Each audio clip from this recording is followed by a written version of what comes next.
Here we are with another podcast from the Michigan Institute of Athletics in Brighton, Michigan. It's going to be an awesome podcast today. I invited someone on that has never done a podcast in their life. I reached out to this young woman and said, hey, I'd like you to join me on this podcast because of the work ethic I'm seeing from you in the gym, the dedication, the commitment. And she was a little taken back. She was like, whoa, you want me to be on the podcast? And here we are. I think it's going to be a great episode. I'm joined by Cierra Buxton today. For the people that don't know you, Cierra, talk a little bit about yourself. Did you grow up here in the community, and what got you into mixed martial arts? So I did grow up in Howell. I've lived here my whole life. I started getting into it around when I started in 9th grade, I think, is more. I was in soccer at first, and I was like, this isn't for me. I want something more exciting. I want to do something that normally kids won't usually do. So I reached to my mom, and I was like, hey, I found this awesome gym. It's a mixed martial artist gym, and I think I really want to try it out. She was really hesitant at first. She was like, absolutely not. I do not want you rolling around with men half your age. And I was just like, no, it'd be awesome. I think we should, they're doing free trials there. I think we should go try it.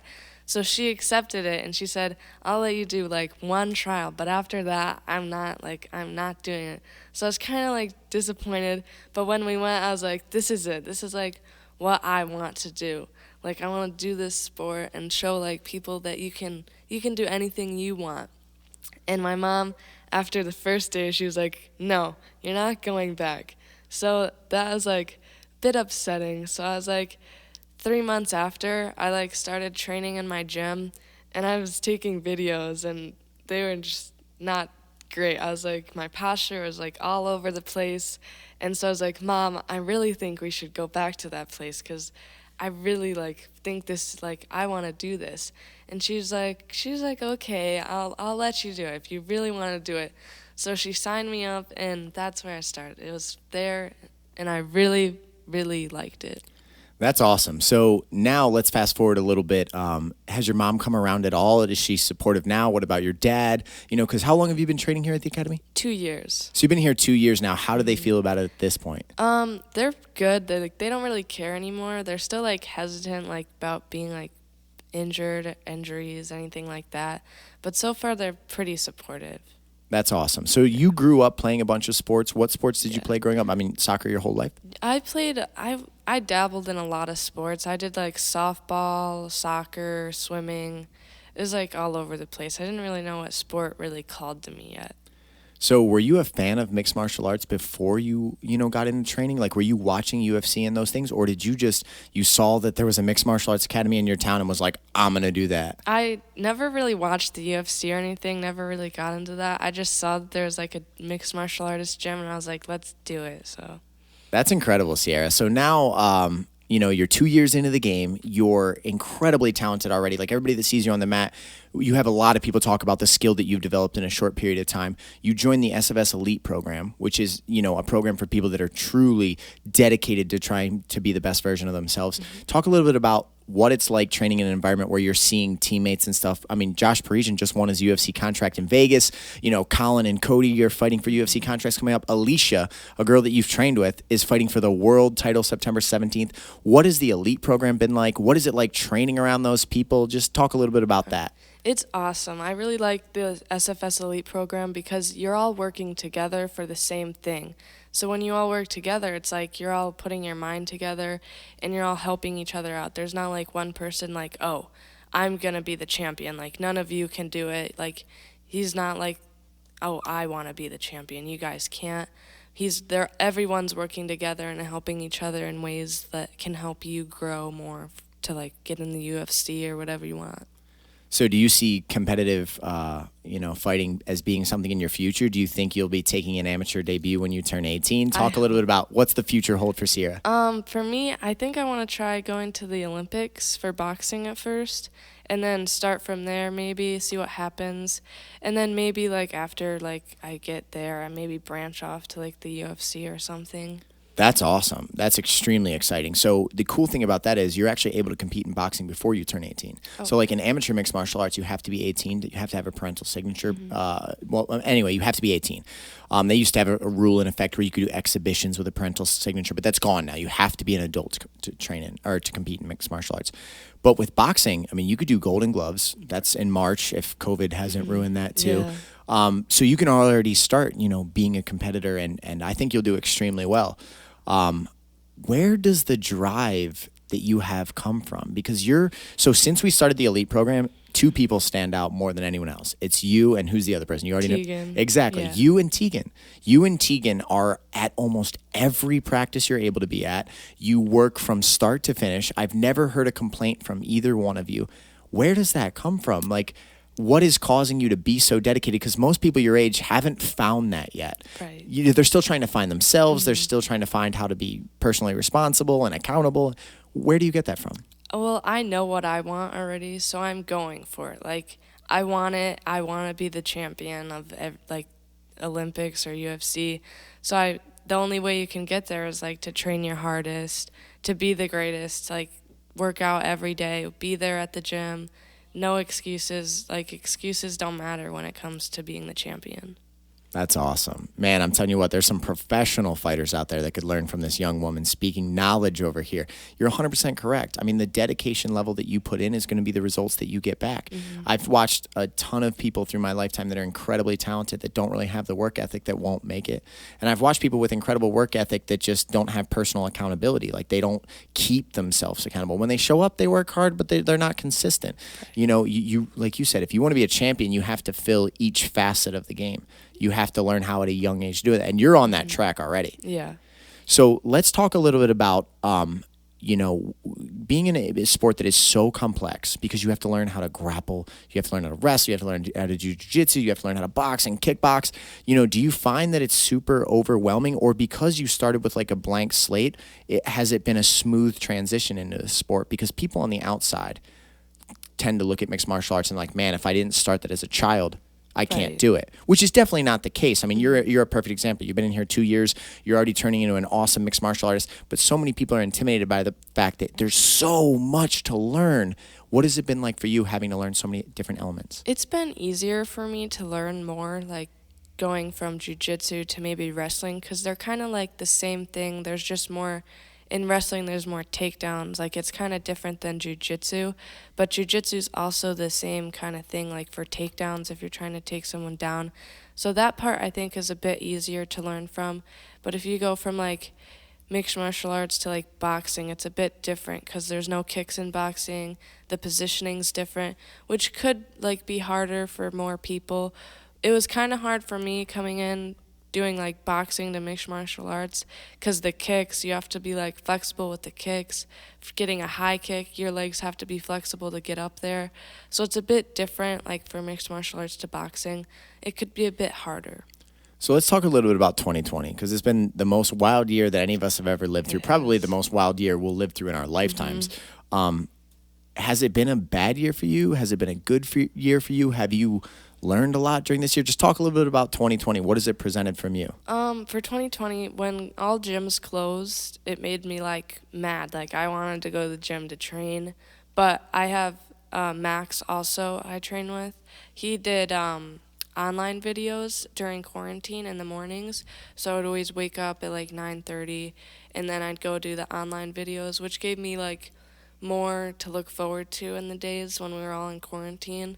But I also learned a lot from like quarantine, like who I am, what I'm doing, like what am I doing. So I kind of figured out, like, it's been a challenge, but it's been pretty good so far for a good year. So talk a little bit about people that are your age. What do they think about you being learning mixed martial arts, being a fighter, like girls your age, guys your age? Does your friend group know like how hard you train? Do they see how dedicated you are? Yeah, I think they see it, because like I always put working out and training first, which I kind of feel bad, but like friends aren't my like first priority, because they're always gonna leave. Like, they're not going to stay in your life forever when you could have something that you could have forever when you're like training for it.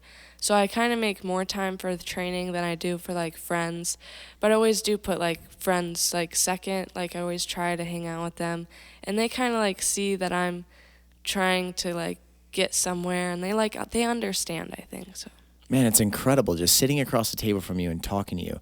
You have so much dedication to your goals at such a young age, and I just don't, like, what was your childhood like? Did you have an older brother or sister that was an inspiration that you watched? Like, where does that dedication come from?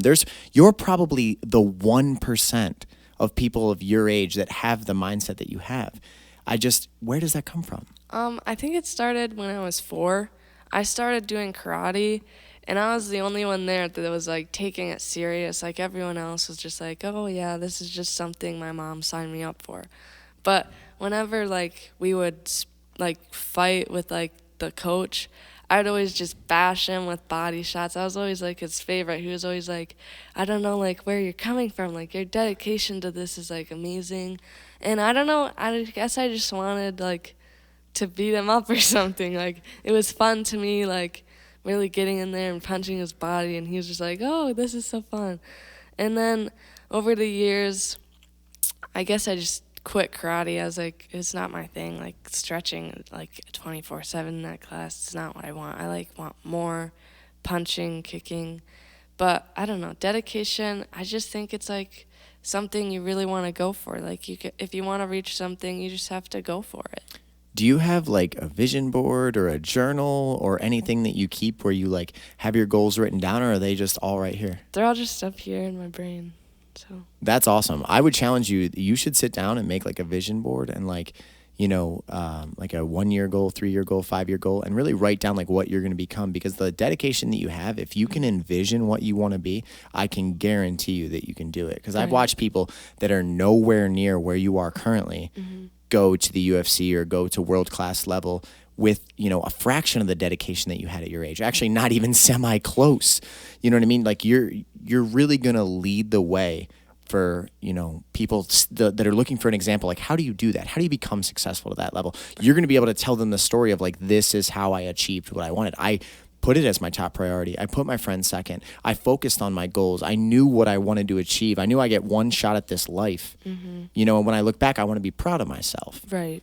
Yep. So, I had another question that just slipped out of my brain. If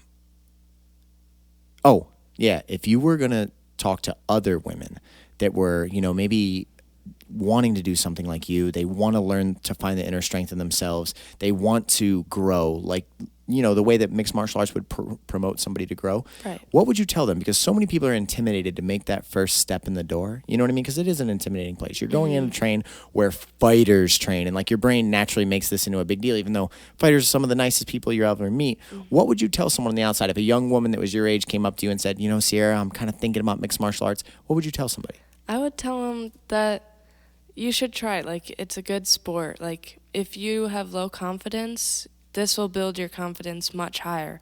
Like, if you're just looking for something, like, to do for fun even, you should, like, try this sport. It helps you for, like, standing up to people, helps you with a lot more stuff. So if you, like, want to try this, I'd tell you to, like, come in, look around, see what you're going for, and maybe think later that night, like, what do I want from this? Like, what am I taking this class for? And, like, really think. But, like, if I'm helping someone out, like, if they want to come here, I would probably, like, come in with them, like, train with them, show them, like, what everything goes for, and then maybe have someone else show them who's more, like, skilled, like, can show them better moves than I can. Just help them with the transition. So if you could talk to the Cierra that walked in the door the first time here ever, because you were probably a little intimidated. You didn't, you're a little shy. I remember when you first came in, you were real quiet, so you must have been 14 when you started coming here to train. So you're 14 years old walking into a professional fighting academy. What have you learned from then until now about you, about the place, about MMA, about life in general, really anything? And what would you tell that young 14-year-old girl, because you have the mind, now versus then? I would tell her to talk more, because I would never talk to people. I'm like in school, I would never talk to people. I was always so quiet. Like no one really like knew who I was. And I still kind of like that, but now I can like actually get up and have a conversation with someone instead of like sitting there in awkward silence like I used to. When I came in here, I was like 14. I didn't know what I was doing. I had low confidence. I was like, "Oh my gosh, everyone's like so big and like muscular and I'm over here scrawny and small." But I'd tell her to just look up, like just keep looking up. That is really cool to hear because we always talk about mixed martial arts changes you in so many ways beyond fighting skill. You change your ability to interact with people. You change your ability to conquer fear. You change your ability to be in, just any situation really in life because you change your mind. You grow internally. Besides the fighting skills, what would you think has been the biggest change in your mind from training mixed martial arts? Definitely the challenges that come. Like you're like maybe like for days like me, I get lazy. Like if I'm on my couch and I'm watching TV, that's all I want to do for the rest of the night. But then I also think like why am I like sitting here? I can do this like after. I could come home and do it after I train or like do whatever I want to do. And I think that laziness is what I personally have to overcome because I'm always sitting on the couch like, oh, I don't want to do that. But then I get up and do it anyways because I want to prove that lazy side of me can be the better side of me. That's awesome. That's something I'm sure a lot of people struggle with because even hearing you say that is bizarre because I just see the incredibly dedicated woman that's always showing up, always training hard, always pushing herself. And to hear you say that you battle with laziness is like shocking. I just expected you go home and just crush every task, like which nobody could probably keep pedal to the metal like that all the time. You need your unwinding time, but it is shocking to hear. Talk about some of the teammates that you have that are in the same journey with you. Who have you found that has really been like an inspiration to you or someone that you followed in their footsteps or someone that's kind of at your level that motivates you to work hard? Definitely Tegan, because we're kind of like both in the same boat, both training like 4 hours, maybe 5 hours a day, like each day if we can. He's like the one that I look like, because he's really good at like training, and he kind of just shows me more that I don't know that he knows. So we both kind of work together and help each other out a lot. Talk a little bit about your life outside of the gym and off the mats. So when you're not training, because some days you're training 3, 4, 5 hours a day. Yeah. Is it just honestly just relax and unwind and then refocus for your goals again? Or do you have other hobbies that you like to do at home? I work out at home. Besides all the training, I work out at home. Everyone's like, why do you keep working out? I'm like, I don't know. I just feel like it makes me feel really good. Sometimes I'll hang out with friends. But I also have to work a lot, too, because work, money, so. What do you do for a job? I work at Potbelly in Brighton. What's it called? Potbelly. Oh, Potbelly. Yeah, over in Brighton. Yeah. Stacy and I go in there every once in a while. That's wild. So you're going into what year of school? My senior year. Oh, your senior year of school. Are things back to normal yet? Well, what is the transition back to school going to be like? Do you know? When do you start? I've started last Wednesday, and it's like... It's all a mess right now. Like, you have to wear your mask, of course. But, like, it's, like, we're not really social distancing there. Like, I don't see the point. If you're going to wear a mask but not social distancing, there's no point of wearing the mask because the mask, you can still breathe through it. Like, there's still air coming out of it. And then the first day we started, it was like, I get it. It's, like, a mess. But we had, like, 10 minutes of outside time to just like catch your breath, like take off your mask. And every kid there had their mask off and we were just all crowded together. I was like, that just defeats the purpose of wearing the mask. That's hilarious. They actually had an outside time where you could be right on top of each other, breathing in a tight-knit group. Yes.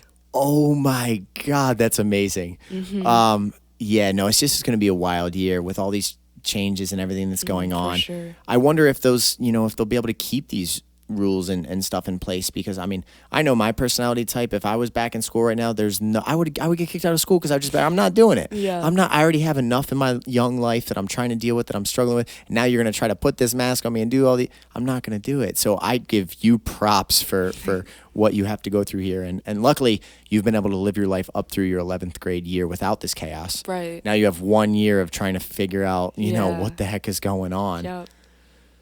Yikes. So, do you have any other siblings? I have an older sister. What does your older sister do? Was she an athlete? No. No, she works at Casa de Bella in Howell. She's a hair salon. She works with hair mostly. I was trying to figure out where you get this like major drive from, but you must have just been born with it. You must have, you were just that young kid that had the fire from a young age, like hearing the karate story. You just always had that. Does your sister see that in you? She doesn't. I mean, she sees it, like, she's like, oh, wow, another workout. Like, she kind of gets annoyed with me, I think, because I'm always, like, her room's in the basement, and I have a gym down there that I set up myself. So I just go down there, and she's like, why are you here? Like, go away. Like, she just wants her TV time. Good sister relationship, you know, typical. Yeah. But I can promise you this. If you are able to make your dreams come true, and you know, live a life that most people only dream of, your sister will end up becoming your biggest fan. All those like, why are you working out again, will turn into like, my sister was so dedicated. When I wanted to just come home and sit down and watch the TV, she was beating on a heavy bag and driving me nuts. You know what I mean? But like, that's what it takes to make it. You, you know, I've coached a lot of people over the years. You are so far beyond most people, it is not even funny. And the hard thing for you is going to be trying to maintain that when like, life is going to throw stuff at you. I don't know if you've really been hit hard by tragedy yet in your life, but at some point you will. And the real question will be is like, you always got to think back to these moments. You got to remember your dreams. You got to remember your goals. And you're going to have to remember like how you feel when you're pursuing your goals. And if you're able to do that, when life throws crap at you, if you can start fighting back, you are absolutely going to make it to where you want to be. Whether it's the Olympics for boxing, or there's a Buxton UFC jersey one day and, you know, you're walking out to an arena, like it's 100% possible. And one of the best ways to fuel yourself to chase that dream is whenever you're like starting to struggle, just recreate that picture in your mind. Visualize it, see it, think about it. Imagine what it would feel like when you're that woman, when people around the world are going to your open workout and there's huge crowds around watching you crack pads and throw submissions, and then competing at something you love and making a ton of money and being on TV. And then when you refuel that vision and you're like, man, like that's what I want, it'll get you through the tough times. Oh yeah, for sure. Yeah. So let's talk a little bit about the people in your life that are supporting you, or the people that are helping you out with this. Obviously your parents, we got to give them a shout out. Yes. You know, Max has been a big part of your journey. Just talk about people in general that have like made this possible and that are helping you along the way. Max is like really helping me. He opened a new gym in Troy, which is harder to get to for me because it's like an hour away. So I'll maybe go there like 2 times a week, maybe like less than, because we also meet up in Dexter at the track just to like get some pad work in. He like really helps me with like my positioning and like punching, because I kind of still have like weird positioning in my punching. He's a big help there, and also my parents, of course, and probably some of my friends, because they're also like motivating me. Like they want me to become the best, so they're like, you got this. I was like, okay, yeah. That's awesome. I mean, it's cool to see that you've found a way to have a great support system in your life that realizes you have a number one priority. Because like I said, you're a cut above most people. Most people your age do not have that as their top priority. Right. You know what I mean? Yeah. Their top priority is entertaining themselves, and then friends, and then down the list. So man, Cierra, just anything else you want to capture on this podcast?